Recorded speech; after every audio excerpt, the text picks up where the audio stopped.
We're joined via Skype by musician Msaki. Msaki, very good morning to you. Thanks for joining us. Welcome. Hi, Msaki. Good morning. Morning. How's everyone? Hi. We're great, and it's good to have you with us this morning. I hope you can hear me clearly. Hey. Thank you.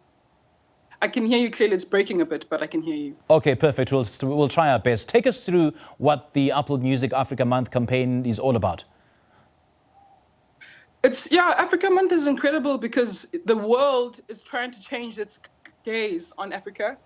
And what's actually happening is that people want to understand what is going on in the nuanced way of looking at music, not just the big categories like Afrobeat and house.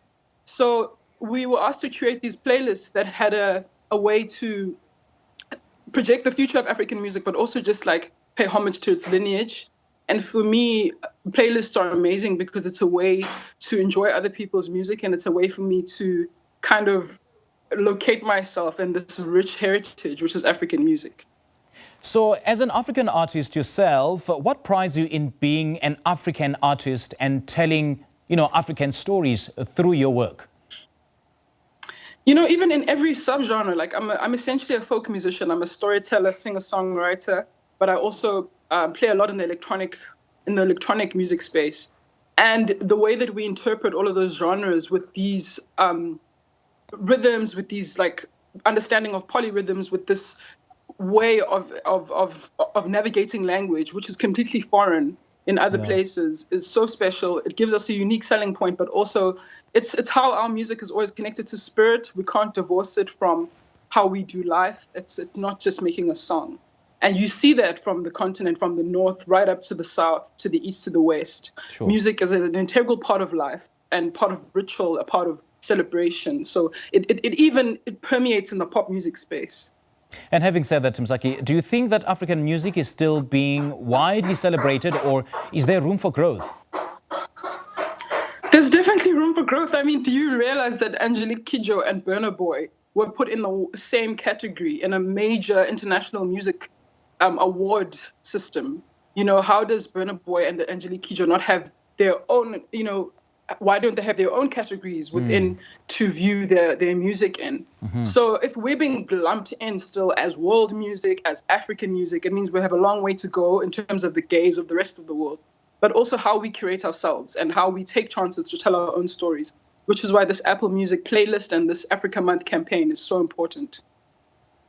So do you think that African artists should continue, I would use the term dilute their music or their craft or their work with Western or foreign influences in the name of being creative?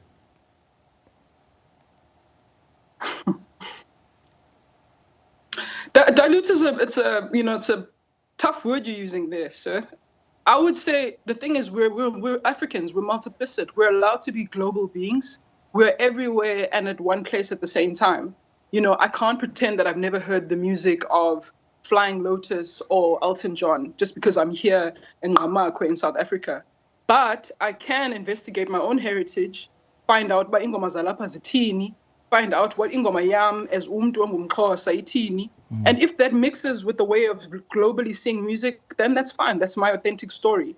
I think the thing about it is just authenticity. And we need to be allowed to exist without being categorized. Okay. Now back to the Apple campaign. How can people get hold of these playlists? Okay, so I think we're just sharing them on stories online. But I mean, in the Apple app, there's a whole campaign. As soon as you log on, you can see the different playlists. And I love the fact that it's curated by artists that people already look to. And so, I think we should just keep sharing them. If you come across it, please share it with your people. Mm-hmm. And it's a great way to navigate music and the continent. And who are some of the artists featured and what would their roles be? I know Angelique Kidjo had a playlist. I know Simpiwe also had one, Simpiwe Dana. There's so many great artists that have curated one. In my personal playlist, I've gone from, really new artists that are blazing through with an interesting new sound, like Dumama and Keshu, all the way to obviously Papa Wemba. and South Africa has got such an incredible brand and stamp for international jazz, the way that we've taken up space there. So I've got artists like Duzo Makhathini, Thandi Nduli, and then looking at people like Amifaku, incredible new voices that are just genuine. So it's a whole display of talent. What are you working on currently, Msaki? I'm working on quite a lot, actually, in my little studio, my little makeshift studio here, if I can show you. Oh, that's nice. So lots of just lockdown adventures, making new work, trying to stay sane. But also I'm finishing an album called Platinum Heart that I've been working on with Neo Muyanga for the past 3 years now. And this lockdown has presented an interesting time to sort of wrap ideas that I've been mulling over for the past 3 years and find conclusion to them. And creative conclusions are quite scary, but yeah, it's an attempt to do that this time.